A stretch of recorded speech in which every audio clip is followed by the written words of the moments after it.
నేనెప్పుడూ చూడని కళ్ళు నన్ను దేవుళ్ళ చూస్తున్నాయి. నేనెవర్నే? మా దేవుడు అమరేంద్ర బాహుబలి. రక్తానివి నువ్వు.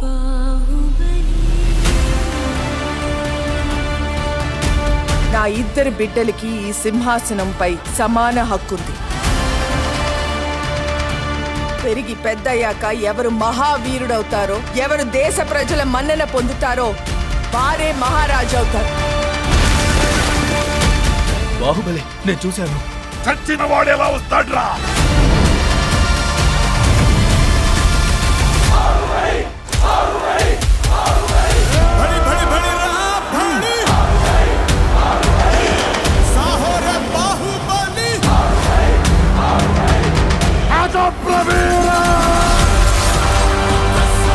మన గుండె ధైర్యం కన్నా శత్రు బలగం పెద్దది అనుకోవడం మరణం.